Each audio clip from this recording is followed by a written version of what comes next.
YouTube, what it do? We back in here again. I had a female comment on my post, and the term she brought up was red pill rage, right? Red pill rage. Now, I don't know how old she is. I don't really care, but I'm pretty sure that I'm older than her. And I guess something must have triggered her to feel the need to tell me that there's a new concept called red pill rage. There's no such thing. And people need therapy. I understand that. Men and women need therapy that have had certain things happen in their lives, to not blame everyone that looks like that. I ain't got no issue with that. I ain't got no problem with that. Whatever. I tend to think that women, especially what they hear, especially if it's coming out of my mouth, even the most feminine of them will try and rationalize it in their mind and call it red pill rage, as if I have red pill rage. I ain't got no red pill rage. I've never had red pill rage. I mean, I grew up red pill. You know why I grew up red pill? Because I experienced a mother that tried to manipulate and train me to be blue pill. The anger that I express toward the opposite sex has nothing to do with me hating the opposite sex. It's trying to give the opposite sex the most harsh, judgmental language that I can give them to make them snap out of their feelings into reality. My purpose on YouTube, on Instagram, is to trigger females. No lie about it. Because the only way you get triggered is if you're triggered and you're forced to have that conversation and get out of your feelings. Bible say man's supposed to treat a woman a certain way. Okay, we understand that. It seems like women understand that, even regardless of if they were raised in the Bible or not, because God made it a certain way.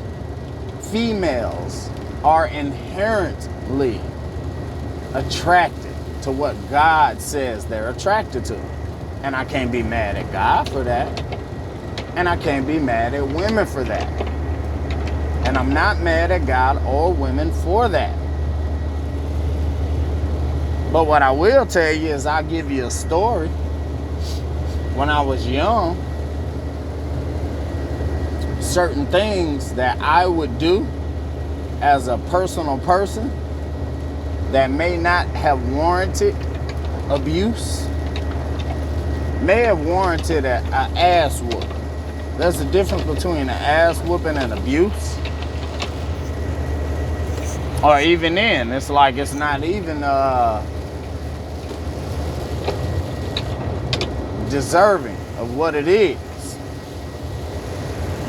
It's a different thing the older you get. And when your mother tells you certain things, your mother tells you certain things when you're older, if you're able to catch it or not, that it'll let you know what it is. Now, mind you, right? My mother left my dad when she was,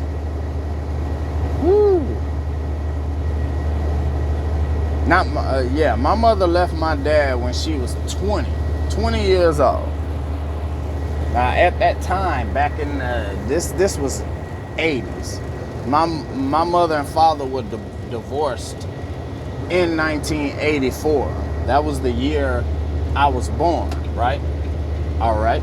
Now, what I've seen transpire in the last 37 years since that divorce, I give you both sides of the coin. My father, I have to give you the beginning first, but it's not a long story, I guarantee you. All right, long story short, by the time they were getting a divorce, my dad had houses, land, property, rental houses. I believe by the time my mother divorced him, he had about 20 or 21 rental houses, and he was working full time at the Exxon plant. So my dad is a 20-year-old man making about $80,000-$90,000 a year working at the plant, and at the same time he's getting extra income from 20 to 21 rental properties that he had. And my mother left. Well, even at that, anything that my mother said, it never made sense to me why she left. She never told me that my dad used to put his hands on her or beat her. He used to talk crazy. Now, I don't know what crazy is, because I'm a 37-year-old man, and in the midst of my divorce, I'm saying things that I normally would not say to keep the peace. Even if it is how I feel, because that's how men are. We don't wear our feelings on our shoulders. So it may be one thing that I may feel a particular way about a female, but because I don't wear that on my shoulder, I'll put it back in there, and it's not going to be an issue. Not to me. But in this whole thing, it's like, I've seen my dad. My dad has been married. My dad is married. This is the third time he's been married. This particular time he's been married for 25 years, and him and his wife, they're at an age now to where I know that's good. I know that's solid. At about the time that he got this particular marriage, he was my age.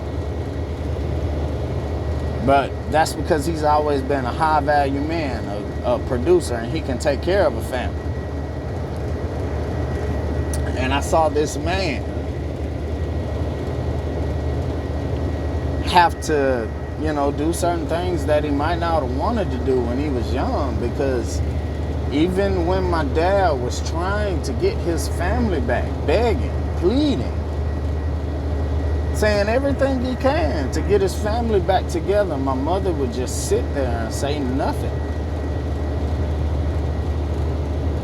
Now, I understand that the reason she was saying that is because she had friends around the corner that used to ride in her Cadillac that my dad bought for her, not working all day, doing what they wanted to do. And they got in her head to make her think, man, this dude ain't shit. You need to leave him and you can do better. So, that's what happened. All right. Now, you left my dad thinking you can do better. Let's fast forward. Fast forward 37 years. My dad is retired at 60 years old with his wife that's also retired, and she's 52. They don't work for nothing. They don't need nothing. They can live to the rest of their lives pretty comfortably, real comfortable, more comfortably than most people. I ain't gonna give you the exact, I ain't gonna give you the exact wealth proclamation, but I could say it's close to 7 figures. I mean, not 7, 8, close to 8 figures. 7 figures is $1 million, right? Close to 8 figures in wealth, as far as my dad is concerned, right? Now, let's fast forward. Fast forward to 37 years. All right, we've done the fast forward. 37 years, you see where my pop's at and my mother. Since then, when my dad got divorced, they had 2 children. Me and my older brother, 2 sons, that's it. Fast forward 37 years, my mother has had 3 more children with men that she has never been married to.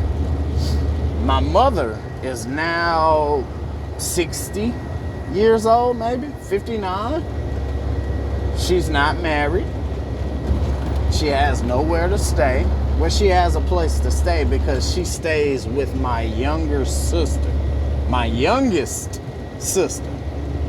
She stays with my youngest sister and her boyfriend. My younger sister, see, that's my youngest sister. My mother stays with my youngest sister. My younger sister is married, and this man has put my mother on his insurance policy and his medical plan.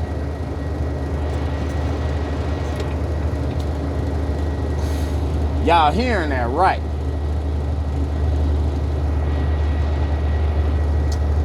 So, in the end of it all, at the edge of it all, shout out to Kevin Samuels, to the edge of it all, you don't have no man. You're living with your youngest daughter and her boyfriend, and your younger daughter, well, your older daughter, of the 2 females, her husband has you on his medical plan. Now, on the flip side, my dad just sold me a house. Like, my dad had a house. He purchased it, he owned it, he moved to another one. Wasn't nobody in the house. Nothing is given in this world for real men, regardless if you have a father or not. Because my dad ain't give me this house. I had to purchase it from him. But the fact that he had it, just, it's owner finance as opposed to the bank. And if anything happened in my life, it's my father. I know this not gonna happen. I don't have to, I pretty much know what it is. It's never gonna happen. But he waited until he knew it wasn't gonna happen, to where he could just give me a house. Well, not give me a house, sell me a house where there'll never come a point in life where I won't be able to pay for it. You know what I'm saying? Because it's paid for. It's done. I did that. Right. Appreciate it, Pops. But anyway, this is what we talk about, right? Women can do better. Women can monkey branch. What happens when you monkey branch on the branch that's higher than the branch that you had on before, and that bitch break? Because the branch wasn't rooted into the tree as much as you thought it was. And then you went and swung to that branch broke, and you fell all the way down. Sometimes it'll kill you, sometimes it won't. But to be at the top of the tree, trying to monkey branch and it fails, and you fall, and you're at the bottom of the tree now, you'll never get back up there. Men, we can do that. Men don't monkey branch. But if men are building a tree and because of somehow it gets corroded to where we can't use that tree, men know we need to dig that tree up, grind the stump, get it out the ground, and plant a new one. It's going to grow because we're putting in the water, the sunlight, proper soil that it needs for that tree to grow as high as it can. So we go with them two, right? I gave you both of them. Now imagine me, right? 34-year-old man, I'm doing pretty good. I'm married, I have a wife, I'm doing straight. I'm like, Mom, all right, well, my sister called me. And told me she needed help. She's, it's like she's in a position now to where she needs help. All right, cool. Call Mama. Mom, man, you come stay with me.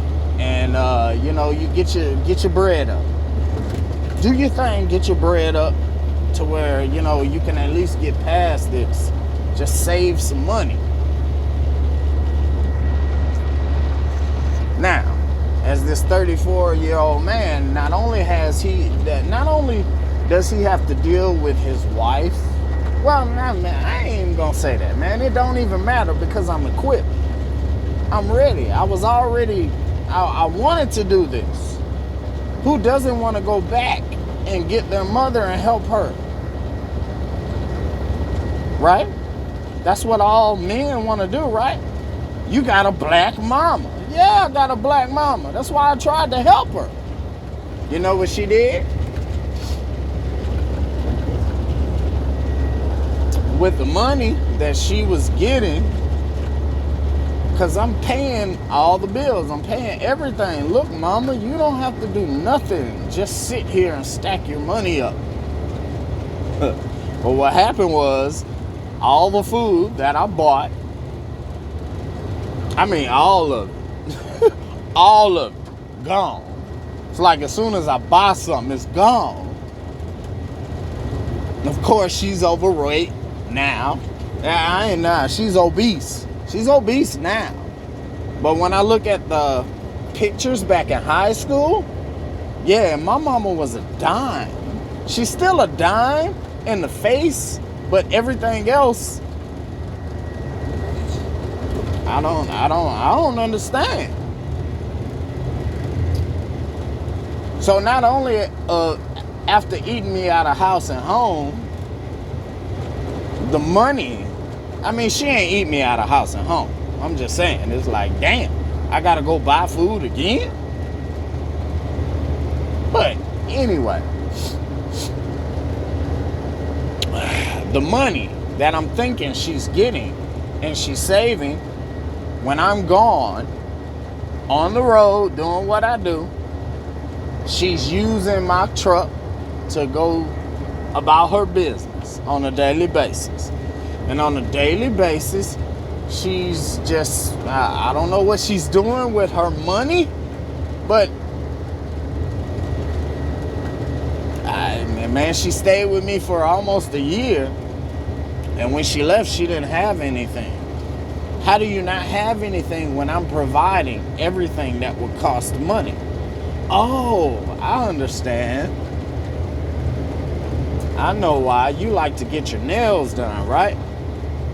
Yeah. How often? Every week?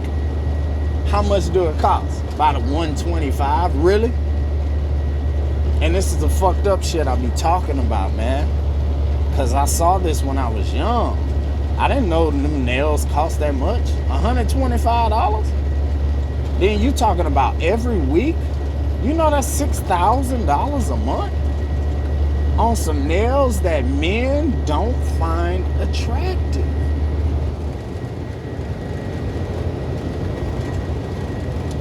Just gives you a whole new perspective. when you can turn, when you go from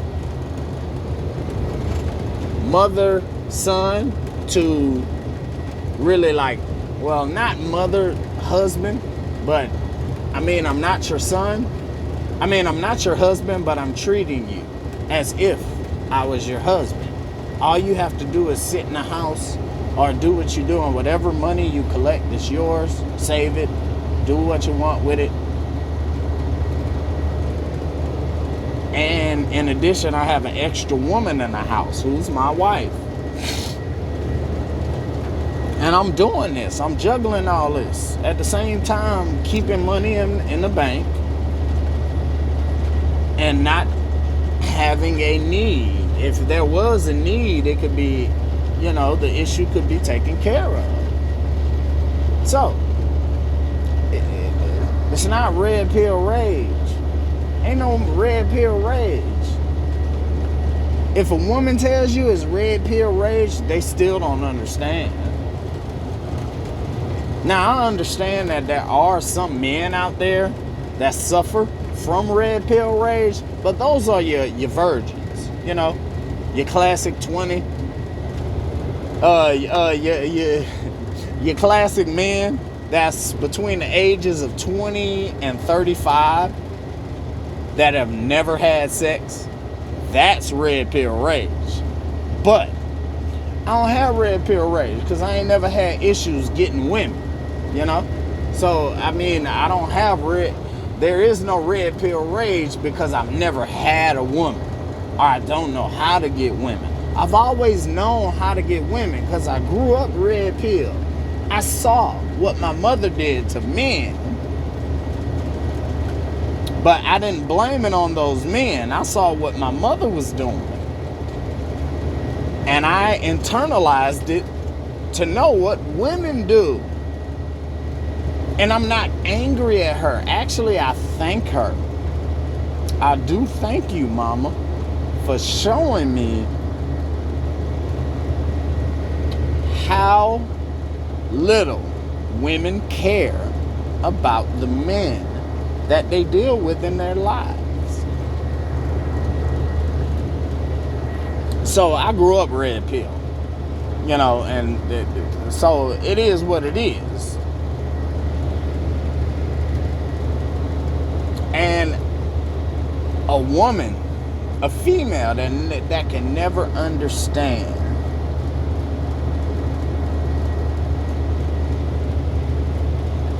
anecdotal situations. Well, that they always bring up anecdotal situations, but it's like if there's something I could bring up that was an anecdotal situation that I don't take out on women. It just made me think a certain way and treat women accordingly. Treating women accordingly is not red pill rage. Treating women accordingly is treating women accordingly depending on that particular woman. Depending on what they think, depending on how they act, they get treated accordingly by me. So, basically, when my mother was living with me, when she came, to live with me, I had to deal with hearing negative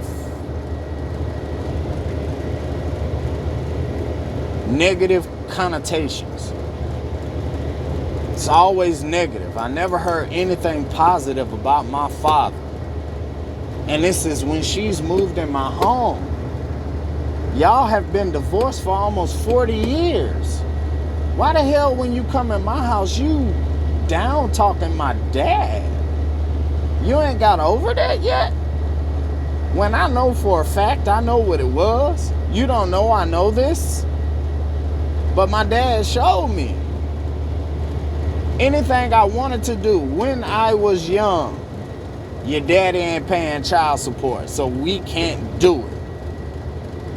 Made me angry at my father. But once I did reconciliate and get back with my father showed me a big box of nothing but canceled checks. And he said I kept this for a reason. You know, I'm like 23, 24 years old at the time. Got the box. And he like, all right, open that up and look in there. Man, it's crazy as fuck. When I tell you every check stub from the time he started having to pay child support until he didn't, yeah, all those canceled checks were there. So on the flip side, my mama telling me that, no, son, you can't do this because your dad is not paying his child support. Young men, don't believe them women. Your father was probably on this shit.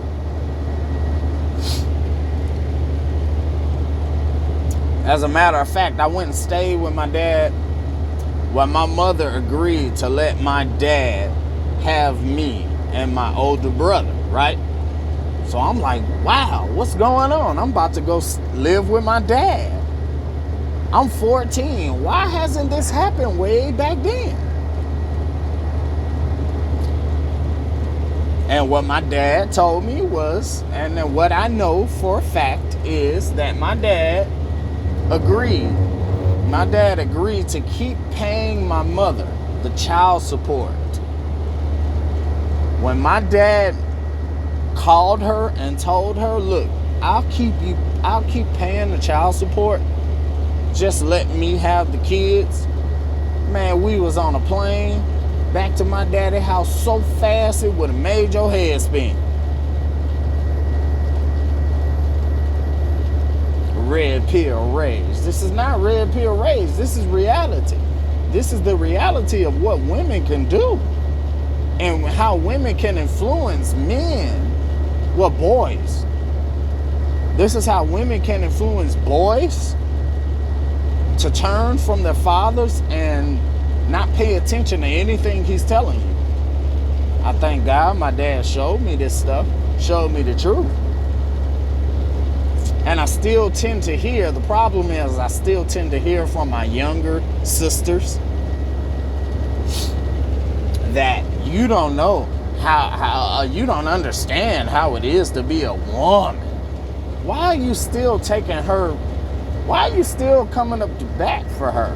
When I can tell you, I mean, y'all younger than me. My youngest sister is almost 15 years younger than me. My other sister, she's 3 years younger than me, but even then, she don't know. You don't know what my mama's done. All you know is what she tells you. And of course, the first thing they bring up is there's two sides to every story. Well, I know in the story of our mother and my father, my dad never put his hands on her. I know that for a fact. I know he used to, well, see, that's the thing too. Women say he talk crazy. Direct is not crazy.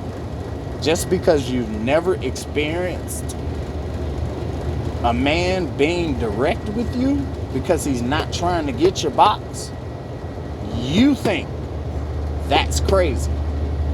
You think that's disrespectful. Now, fast forward, I'm in there with my soon-to-be ex-wife. Now, been married for 12 years.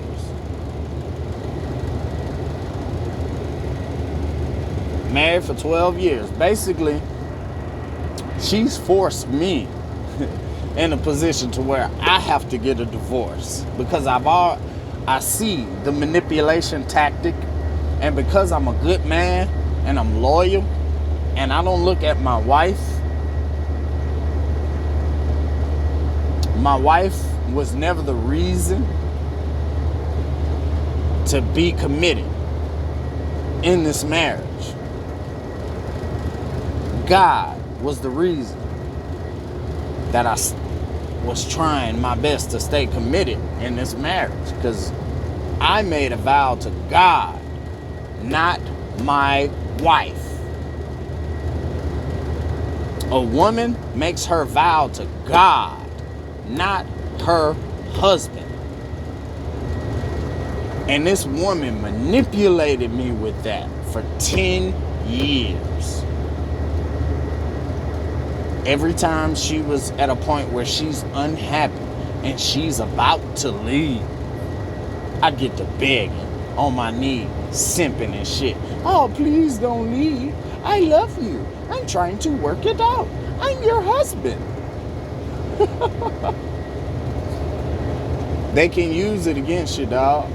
They can use it against you. And after 10 years of marriage, I'll tell you what I went through in 10 years. It's her threatening to leave. I beg her to stay, and she stays.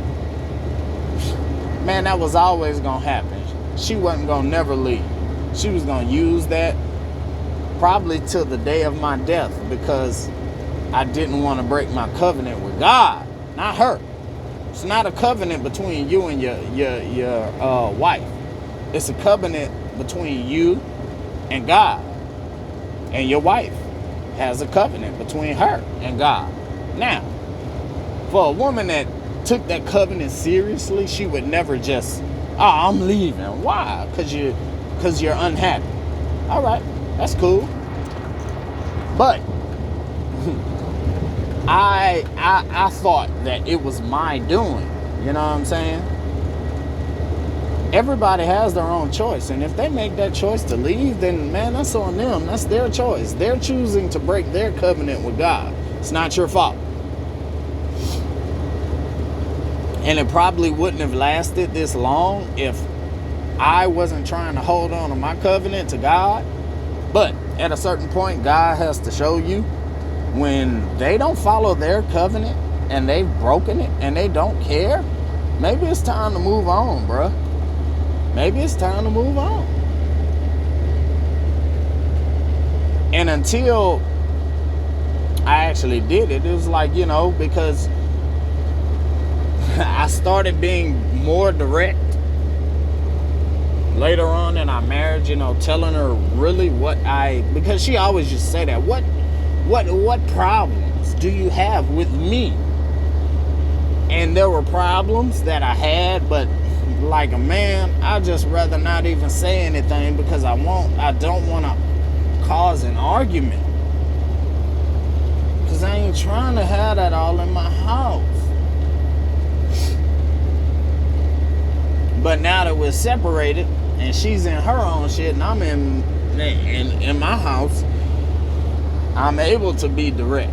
And man, when I tell you, man, when I got really direct, it triggered her to a point to where she was like hitting on me.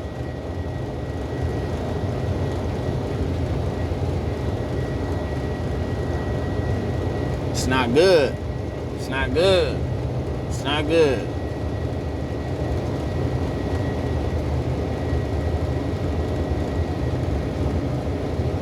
Women need to understand that because your feelings were hurt by what your man said does not mean that it was disrespectful.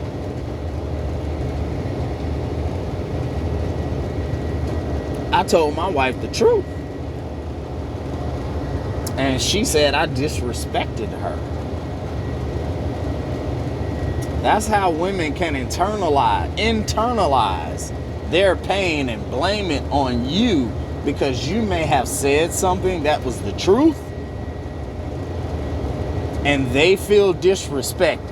And because they feel disrespected, that they think that means that gives them the right to be as disrespectful as they can to you. I came at you direct. I was not disrespectful at all. I just told you the truth. But now, I guess because I told you the truth, that's disrespectful. Really? Okay. See, this is what y'all gotta learn, man. A lot of women that may have been divorced, a lot of women that's older and say this dude was doing this and this and this and this and this and this. or he was disrespectful. Yeah, right. What, he told you something you didn't like and it made you mad, therefore it's disrespectful? I told my wife, she like my ex, my soon-to-be ex, that like, man, you overweight. You need to lose a few pounds. Got triggered. Started calling me a fat ass nigga. Oh, I'm a fat ass nigga now. You know, the average man is what, about 5'10", 168? All right, I weigh 170. I mean, not 170, 168. I weigh 190. That's 22 pounds. At your height and your weight, you're about 40 pounds. 45 pounds overweight. Ah, it's muscle. No, mine is muscle. Mine is muscle. Mine is muscle. Not yours. The doctors told me when I was a young girl that this and this. Whatever, man. I know I remember you when we first got together 13 years ago. And since then, you don't look like you used to.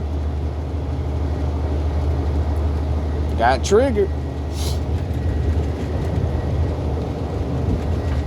So this is for so any female that think because a man tells you what it is directly, and it's not anger, but it's not anger, it's resolve. And because you may raise your voice, they may think that you're angry. No, it's to get it in your head, because obviously it don't matter how many men tell you this, you can't hear it. So maybe I need to raise my voice to make you hear it.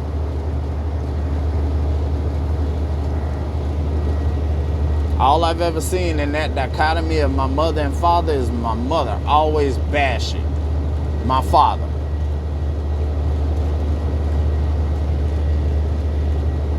And in that dichotomy, all I've ever heard is the reason I got treated the way I did when I was young was because I acted just like my father.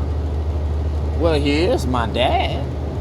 What, I'm not going to act like the person that, his DNA is mine. We're not going to have particular traits and act the same way. Yeah, maybe, but the difference is you look just like him. So you can be a younger boy and you look just like your father and you act just like your father, and it triggers your mother to beat the fuck out of you. Beat the fuck out of you. Try and beat it out you. I can't have this man living in my house no more. I thought I divorced him.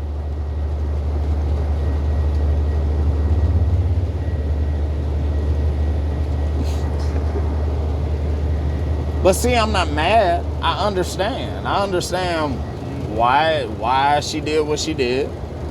Yeah, because you left and you thought you were going to do better or get better and you never could find it.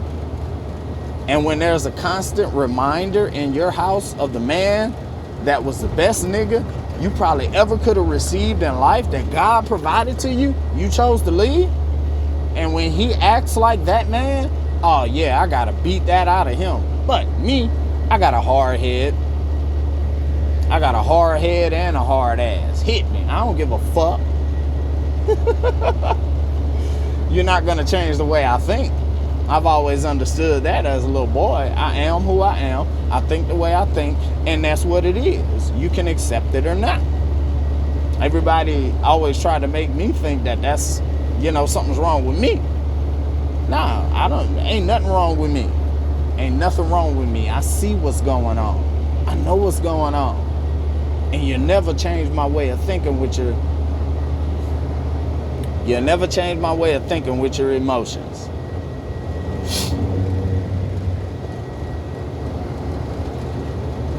So, for all of you females out there, it's not red pill rage. Red pill awareness. Awareness may make you angry for a point in time, but it doesn't make you angry at women. Why would you be angry at women? Your mama did that. All you have to do is adjust accordingly. And just because the words you speak now, they're so harsh, does not mean they're not correct. And it doesn't mean that you suffer from red pill rage. It just means that you understand what it is now, and you understand how far the way women's thinking have gone, and you recognize that the only way that you can get these women back in their natural place is to shock them. They have to be shocked back into reality. So yeah, the words may be shocking, but shocking is not rage. It's rage on your part because you're in your feelings. But, I mean, okay. You know where I see red pill rage? I see red pill rage when a little boy grows up to be a man that wants to become a woman. He wants to be a woman. He wants all the privileges that comes with being a woman. I think we call them trannies. That's red pill rage. Gay men, that's red pill rage. Think about it. I love women. I still want a wife. That was my whole plan ever since I was young. You know, I want a wife. Right. That's not bad choices. Bad choices. All right, bad choices. I chose one woman out of, I don't even remember my body count. I don't know how many women I've slept with. I stopped at 100. It's not about them women. At least I went through that many before I made a choice. And it lasted 13 years. I ain't got nothing bad to say about her. Whatever. It's all good. You know, I'm not angry at her for giving her what she wanted. That's how I had to come to her. Look, I'm finna give you what you want. You keep telling me that you don't want to be with me no more and you want to leave and this and that. So this is what we'll do. Cool. We'll get a divorce. Now, of course, my name is going to be on the paperwork showing that I initiated the divorce. But she's been initiating this divorce probably for the last 5 years. I'm leaving. I don't want to deal with you no more. I'm not begging anymore to keep you. That's the whole thing. That's the thing. So because I'm getting a divorce, that don't mean I don't like women. That don't mean I can't get women. It's just, it is what it is. And some women, you'll never be able to make them happy. That's why you have to get all the game you can and sift that out. You got to sift that out as early as you can so you can stop dealing with them. Now, luckily for me, you know, I'm not at an age where I have, you know, too much anything like that to where, you know, she has an incentive to take the money. Because she was always like that. She would use that too as a factor, especially after my dad agreed to sell me his house that I grew up in high school. When it was like, I'm gone. I don't want to deal with you no more. All right, well, leave then. All right, I'm gone. Don't remember, I want half of this house. Half of this house? Really? It's a control mechanism, fellas. It's a control mechanism. She didn't know that I'm smarter than the average bear. And debt is also, put in that compilation. And after the debt and all that, you're not getting a house. Now she looks stupid. Okay. It was a manipulation tactic. Been manipulating me for 10 years. Don't get manipulated, man. Be you. Be you. Be you. And any woman that tries to change you, fuck them. Okay, leave them alone. Other than that, we good. I'm out. Peace.